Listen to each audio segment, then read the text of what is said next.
Hello ஃப்ரெண்ட்ஸ், welcome back Spain news channel நண்பர்களே. இன்றைக்கி இந்த வீடியோவில் மிக முக்கியமான எச்சரிக்கையான ஒரு ஜோதிட விஷயத்தை தான் இப்போ இந்த வீடியோவில் அதிரடியாக பார்க்க போகிறோம். அதை பார்க்குறதுக்கு முன்னாடி எதை பற்றிய விஷயம் அப்படிங்கிறத இன்ட்ரோ மூலிமா ஷேர் பண்ணுறேன். முதல்ல அதை இந்த வீடியோவில் தெரிஞ்சுக்குங்க. அதாவது தற்போது பார்த்திங்கன்னு வச்சுக்கோங்களேன், ஆங்கில மாதத்தில் 3வது மாதமான மார்ச் மாதமானது நடந்துகிட்ருக்கு. இந்த மார்ச் மாதத்தில் ஹைலைட்டான ஒரு விஷயமாக வருவது கிரகணம் தான். என்ன கிரகணம் வரப்போதா அப்படின்னு கேட்டிங்கன்னா, ஆமாம், கிரகணமானது வரப்போகுது. இப்போ தாண்டா கிரகணம் வந்தது, திரும்ப ஒரு கிரகணத்தை பற்றி சொல்கிறேன், அடுத்தது ஒரு கிரகணம் வருதா அப்படின்னு கேட்டிங்கன்னா, ஆமாங்க, அடுத்த ஒரு கிரகணமானது வருது. இந்த மார்ச் மாதத்தில் 2 கிரகணங்கள் வரப்போகுது. அதில் ஒரு கிரகணம் ஆல்ரெடி வந்துருச்சு, இப்போ அடுத்தது ஒரு கிரகணம் வர இருக்கு. ஃபஸ்ட்டு கிரகணம் மார்ச் 14ஆம் தேதி அன்னைக்கு சந்திர கிரகணம் வந்தது. இப்போ மார்ச்சுடைய 29ஆம் தேதி சனிக்கிழமை அடுத்த கிரகணமானது வரப்போகுது.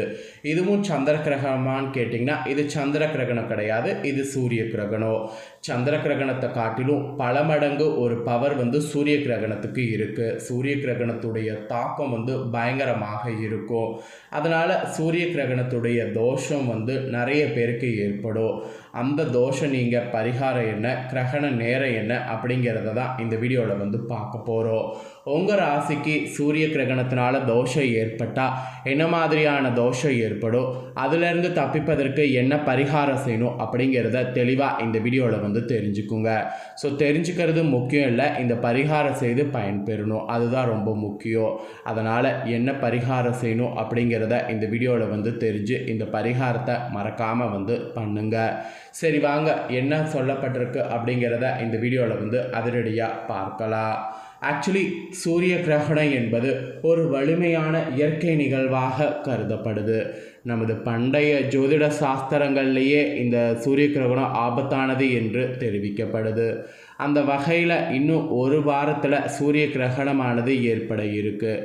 இது 12 ராசிக்காரங்களில் எந்தெந்த ராசிக்காரங்களுக்கு பாதகமான பலன்கள் ஏற்படும் என்பதையும், அந்த பலன்கள் நீங்கள் அந்த ராசினர் செய்ய வேண்டிய எளிய பரிகாரங்கள் என்ன என்பதையும் இங்கே விரிவாக பார்க்க போகிறோம். உங்கள் ராசிக்கு இருந்ததுன்னா என்ன மாதிரியான தாக்கம், அதுக்கு நீங்கள் என்ன பரிகாரம் செய்யணும் அப்படிங்கிறத தெரிஞ்சுக்குங்க. திரும்பவும் சொல்கிறேன், சூரிய கிரகணம் ஒரு சாதாரண நிகழ்வு கிடையாது, வானத்தில் நடக்கக்கூடிய ஒரு பயங்கரமான நிகழ்வு. ஸோ சூரிய கிரகணம் நடக்கிறது இந்த ஆண்டு இந்தியாவில் தென்படாது. ஏன்னா சூரிய கிரகணம் இந்த ஆண்டு பிற்பகல் டைமில் நடைபெறுது. பிற்பகல் 2:20 மணிக்கு ஸ்டார்ட் ஆகி 3 மணிக்கு உச்சத்தை அடைந்து 6:20க்கு முடிவடையுது. ஸோ அதனால் சூரிய கிரகணம் பிற்பகலில் நடக்கிறதுனால கிரகணம் இந்தியாவில் தெரியாது, மற்ற உலக நாடுகளில் தெரிய வாய்ப்பு இருக்குது. அதே போல் கிரகணம் இந்தியாவில் தென்படாமல் இருந்தாலும் சூரிய கிரகணத்துடைய தாக்கமானது இருக்குது. அந்த தாக்கம் ஃபஸ்ட்டு எந்த ராசிக்குனா ரிஷப ராசிக்கு இருக்குது என்று சொல்லப்பட்டிருக்கு. ரிஷப ராசிக்கு சூரிய தாக்கம் என்ன, நீங்கள் பண்ண வேண்டிய பரிகாரம் என்னங்கிறத உங்களுக்கு ஷேர் பண்ணுறேன். அதை இந்த வீடியோவில் ரிஷப ராசிக்காரங்க ஃபஸ்ட்டு தெரிஞ்சுக்குங்க. ஸோ வர இருக்கக்கூடிய இந்த சூரிய கிரகணத்தின் போது ரிஷப ராசிக்காரங்களுக்கு உடல்நலத்தில் தான் நிறைய பாதிப்புகள் ஏற்படக்கூடும் என்று எச்சரிக்கை விடுக்கப்பட்டிருக்கு. உங்கள் ராசிக்காரங்களுக்கு சிலருக்கு ஏற்கனவே உடலில் இருக்கக்கூடிய நோய் பாதிப்புகள் தீவிரமடைய வாய்ப்பு இருக்குது. மனதில் குழப்பமான நிலையும் பதட்டத்தன்மையும் ஏற்படும்.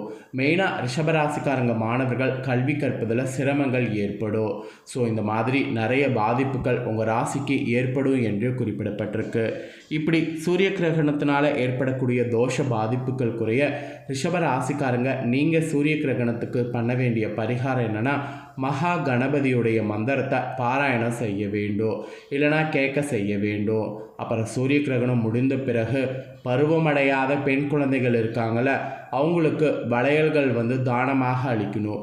இந்த 2 பரிகாரத்தை நீங்கள் செய்தீங்கன்னா கிரகண தோஷத்தால் ஏற்படக்கூடிய பாதிப்புகள்லேருந்து தப்பிக்கலாம் என்பது உங்களுக்கு குறிப்பிடப்பட்டிருக்கு. அதனால் இந்த 2 பரிகாரத்தை கண்டிப்பாக ரிஷப ராசிக்காரங்க நீங்கள் மறக்காமல் செய்யுங்க. மறக்காமல் செய்து உங்களுக்கு தோஷத்திலிருந்து தப்பிப்பதற்கு இந்த வழியை பார்த்துக்குங்க. நெக்ஸ்ட்டு ரிஷபராசி தொடர்ந்து 2வது எந்த ராசிக்கு பாதிப்பு பரிகாரம் அப்படின்னு பார்த்திங்கன்னா மிதுன ராசிக்கு சொல்லப்பட்டிருக்கு. மிதுன ராசிக்கு என்ன மாதிரியான பாதிப்பு, என்ன மாதிரி பரிகாரம் செய்யணும் அப்படிங்கிறத உங்களுக்கு ஷேர் பண்ணுறேன். மிதுன ராசிக்காரங்க உங்களுக்கான பரிகாரம் என்னங்கிறத இந்த வீடியோவில் தெரிஞ்சுக்குங்க. மிதுன ராசிக்காரங்களுக்கு இப்போ ஏற்படக்கூடிய இந்த சூரிய கிரகணத்தினால் உங்களுடைய வாழ்வில் பல எதிர்பாராத மாற்றங்கள் ஏற்பட போகுது. மெயினாக உறவுக்குள் மனஸ்தாபங்கள் ஏற்படலாம். ஒரு சிலருக்கு பணியிட மாற்றம் கூட ஏற்படும். சிலருக்கெல்லாம் பார்த்தீங்கன்னு வச்சுக்கோங்களேன், தொழில் வியாபாரங்களில் பெரிய லாபங்கள் ஏற்படாமல் போகக்கூடிய சூழல் கூட ஏற்படும். குறிப்பாக மிதுன ராசிக்காரங்களுக்கு இந்த டைம் பார்த்தீங்கன்னு வச்சுக்கோங்களேன், கடன் கொடுப்பதையும் பிறரிடம் கடன் வாங்குவதையும் அறவே தவிர்க்க வேண்டும். இந்த மாதிரியான பாதிப்புகள் ஏற்பட போகுது. மிதுன ராசிக்காரங்க சூரிய கிரகண தோஷ பாதிப்புகள் நீங்கள் சூரிய கிரகணத்தின் போது இந்த ஒரு விஷயம் செய்யுங்க. அதாவது விஷ்ணு சகஸ்ரநாம மந்திரத்தை பாராயணம் செய்யணும், இல்லைன்னா கேட்கணும். இந்த மந்திரத்தை நீங்கள் பாராயணம் செய்ய முடியல இல்லை கேட்க முடியல அப்படின்னா கண்டிப்பாக பெருமாளை மனசுக்குள்ளே ஏதாவது ஒரு பேரை சொல்லி அவரை அர்ச்சனை பண்ணிக்கிட்டே இருங்க. இந்த ஒரு பரிகாரம் நீங்கள் செய்தீங்கன்னா தான் இந்த சூரிய கிரக தோஷத்தில் பாதிப்புகள் ஏற்படாமல் நீங்கள் தப்பிக்க முடியும்.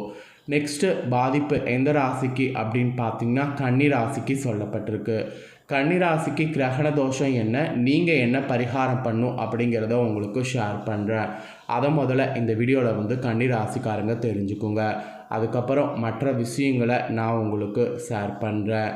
ஆக்சுவலி கன்னி ராசிக்காரங்களுக்கு இந்த சூரிய கிரகணம் பெரிய நன்மைகளை கொடுக்காது. மெயினாக முக்கியமான முடிவுகளை நீங்கள் எடுப்பதை உங்கள் ராசிக்காரங்க தவிர்க்க வேண்டும். உங்களில் சிலருக்கு வீண் விரயங்கள் ஏற்படும். தொழில் வியாபாரத்தில் ஈடுபட்டு இருக்கிறவங்க மிகுந்த கவனத்தோடு செயல்படணும். மெயினாக நெருங்கிய உறவுக்குள் பிரச்சனைகள் ஏற்படுவதற்கு இந்த சூரிய கிரகணம் வழிவகுக்கும். ஸோ ரொம்ப ஜாக்கிரதையாக இருக்க வேண்டியது உங்கள் ராசிக்கு அவசியம்.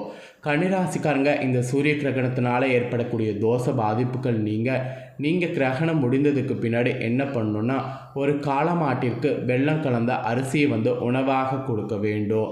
அப்படி உங்கள் வீட்டு சைடு மாடுகள்லாம் இல்லை அப்படிங்கிற பட்சத்தில் நீங்கள் ஏழை மக்களுக்கு கோதுமையை தானியமாக 1 கிலோ அளவுக்கு வாங்கி கொடுக்கணும்.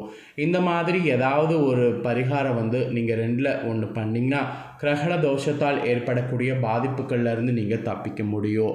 அதனால் கன்னிராசிக்காரங்க இந்த சூரிய கிரகண பாதிப்பு நீங்கள் இந்த பரிகாரத்தை மறக்காமல் செய்து பயன்பெறுங்க. நெக்ஸ்ட்டு எந்த ராசிக்கு பாதிப்பு அப்படின்னு பார்த்தீங்கன்னா துலாமில் பிறந்தவங்களுக்கு சொல்லப்பட்டிருக்கு. துலாம் ராசிக்காரங்களுக்கு என்ன மாதிரியான பாதிப்பு, என்ன பரிகாரம் செய்யணும் அப்படிங்கிறத ஷேர் பண்ணுறேன். துலா ராசிக்காரங்க உங்களுக்கான பாதிப்பு நீங்கள் என்ன பரிகாரம் செய்யணுங்கிறத தெரிஞ்சுக்குங்க. ஸோ ஏற்படக்கூடிய இந்த சூரிய கிரகணத்தினால சூரிய பகவான் துலா ராசிக்கு பார்த்திங்கன்னு வச்சுக்கோங்களேன், பயங்கர ஒரு ஆபத்தை பாதகமான பலனை ஏற்படக்கூடிய நிலையில் இருக்க மாதிரி இருக்குது. இந்த சூரிய கிரகண தினத்தில் உங்கள் ராசிக்காரங்களுக்கு சில உயர்ந்த பொருட்களை இழக்க நேரிடலாம். அதே சமயம் பூர்வீக சொத்து தொடர்பான பிரச்சனைகளில் முடிவு எப்பேற்பட்டமானாலும் நீங்கள் நினச்சது நடக்காமல் அது நீண்டு செல்லக்கூடிய நிலை கூட உருவாகும். உத்தியோகத்தில் இருக்கிறவங்களுக்கு, தொழில் வியாபாரம் செய்பவர்களுக்கோ உங்களுடைய சொந்த வாழ்வில் பல சிக்கல்களை சந்திக்க வேண்டியது இருக்குது. சிலருக்கெல்லாம் மருத்துவ ரீதியான வீண் விரயங்கள் ஏற்படலாம். ஸோ இந்த மாதிரி பல ஆபத்துக்கள் உங்கள் ராசிக்கு சூழப்போகுது. இந்த ஆபத்துக்கள், அதாவது சூரிய கிரகண தோஷ பாதிப்புகள் நீங்கள் பண்ண வேண்டிய பரிகாரம் என்னென்னா, துர்கை அம்மனுக்கு அவங்களுக்குரிய மந்திரங்களை இந்த கிரகண டைமில் பாராயணம் செய்யணும். இல்லைனா கிரகணம் முடிந்ததுக்கு பிறகு சிவப்பு நிறத்தில் இருக்கக்கூடிய ஏதாவது தானியங்களை பிறருக்கு தானம் அளிக்கணும். இந்த 2ல் ஏதாவது ஒன்று செய்தால் தான் நீங்கள் சூரிய கிரகண பாதிப்புகள்லேருந்து தப்பிக்க முடியும். இல்லைனா இந்த சூரிய கிரகணம் உங்களை ஆட்டி வைக்கும். அப்புறம் கடைசியாக எந்த ராசிக்கு சூரிய கிரகணத்தினால பாதிப்பு பரிகாரம் செய்யணும் அப்படின்னு பார்த்தீங்கன்னா தனுசு ராசிக்கு குறிப்பிடப்பட்டிருக்கு.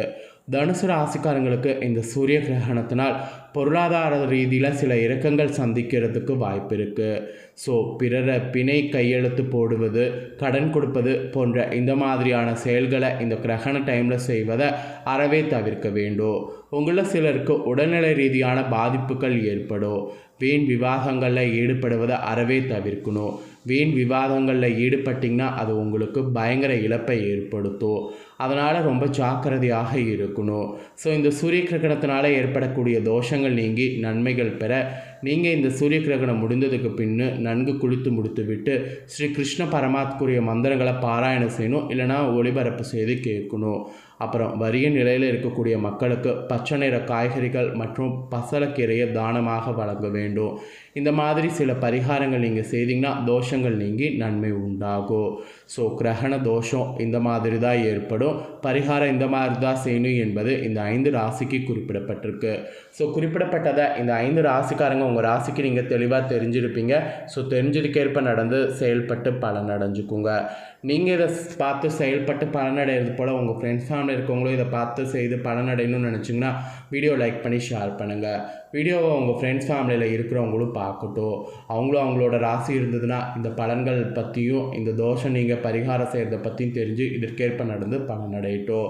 நெக்ஸ்ட்டு நம்ம சேனலில் நிறைய வீடியோ போடப்படும். அதை எல்லாத்தையுமே உடனுக்குடனே தெரிந்து கொள்ள மறக்காமல் நம்ம சேனலை சப்ஸ்கிரைப் பண்ணி பெல் பண்ண ப்ரெஸ் பண்ணுங்கள். ஃபஸ்ட் டைம் பார்க்குறவங்க அதை நீங்கள் பண்ணிட்டீங்கன்னா இனி நான் போகிற மற்ற அப்டேட்டான எல்லா வீடியோஸும் உடனுக்குடனே தெரிந்து கொண்டு பயனடையலாம். ஸோ மறக்காமல் பண்ணுங்கள். சுவாரஸ்யமாக வேறு ஒரு வீடியோவில் சந்திக்கிறேன். நன்றி, வணக்கம்.